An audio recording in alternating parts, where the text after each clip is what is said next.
Hey, today's video is about something that's been bothering me, particularly a game called LEGO Star Wars The Skywalker Saga. I pre-ordered this game a day before the launch for a whopping 101 Canadian dollars. I miss the old days when I could get 2 full games for that price, but for some reason, I played a couple hours of gameplay and never touched the game for another 3 years. Let's find out why.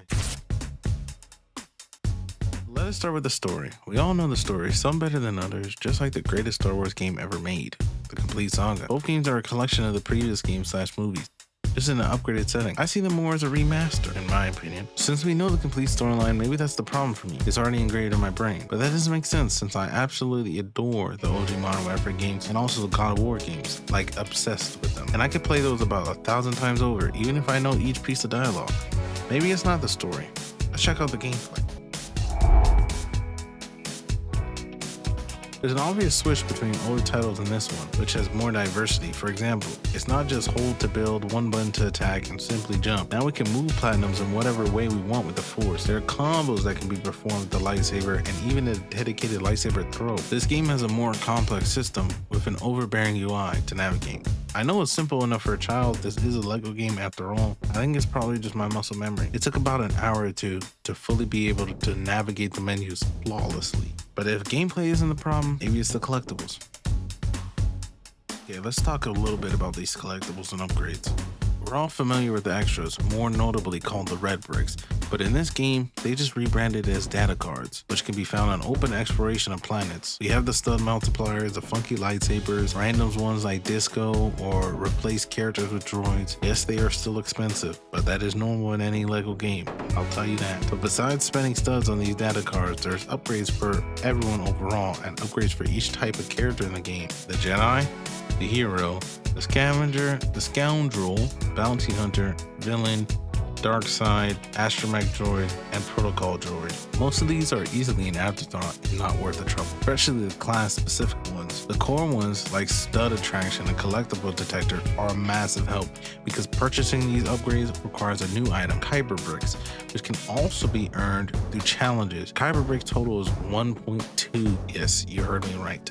1,200, and you are going to need them. I mean, it costs these upgrades. They're expensive, but even after the collectibles, I don't really think they're the problem. It might be the characters. This game has well over 300 characters, without including the DLC ones. Speaking of the DLC, I don't like how some of the franchise favorites are locked behind a paywall. I know some are $3, but I already spent $100 on the game. Especially my favorite character, Captain Rex. He's one of those paywall locked cast members. First off, why do none of them have voice lines? Captain Rex doesn't have a voice line? Commander Cody has a voice line. They have the same voice. They're clones. You can slide a little jab right here like General Skywalker. No? He's just standing there like a painted over clone.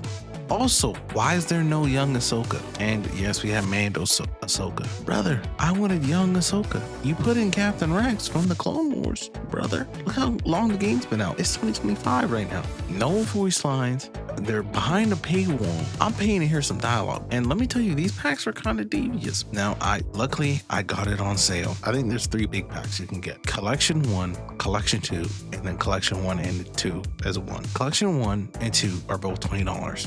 No sale. Collection 1 and 2 together is around $35. Now, luckily, I got it on sale for $6. I was definitely not paying no damn $30. Even though it might be the characters, they're a very strong, solid reason. I'm harping on them hard. Let's find out the true reason I never play this game.